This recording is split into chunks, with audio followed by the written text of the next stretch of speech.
آج کل بعض انسانوں کی زبانوں پر ایسے جملے ہیں جو شرک اصغر ہیں اور انسان کو ہلاکت کی طرف لے کر جاتے ہیں، اور اس سے اللہ کی نعمتوں کی ناشکری بھی ہوتی ہے۔ اور یہ جملے بڑی تیزی سے لوگوں کی زبانوں پر عام ہو رہے ہیں۔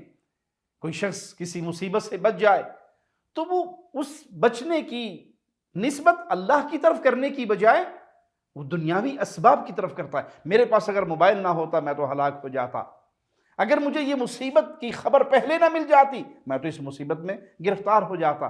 کہنا یہ چاہیے اگر اللہ کی توفیق اور اس کی رحمت نہ ہوتی تو میں اس مصیبت سے کبھی نہ بچ سکتا۔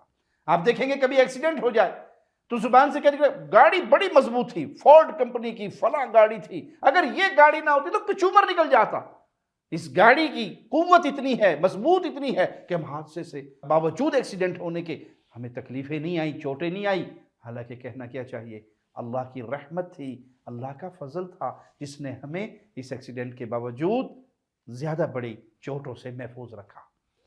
یہ کہنا کہ اگر ڈرائیور ماہر نہ ہوتا تو ہلاک ہو جاتے، یہ کشتی بھور میں پھنس چکی تھی، ملاح بڑا زبردست تھا اور ہوا بھی کشتی کے موافق تھی اس لیے ہم بچ گئے، گھر میں اگر کتیا نہ ہوتی تو آج تو چور سارا کچھ ہی لوٹ کے لے جاتے۔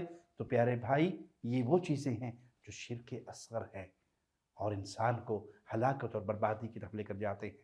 پہلے اللہ کا ذکر کیجیے، اللہ کی رحمت نہ ہوتی تو ہم ہلاک ہو جاتے۔ یہ سبب بنا ہے اللہ کے فضل سے، اصل معاملہ اللہ کا ہے، اللہ کی رحمت ہے، اس کا فضل ہے، اس کا کرم ہے، اور بظاہر اسباب کے اندر سے اللہ نے یہ سبب بنا دیا۔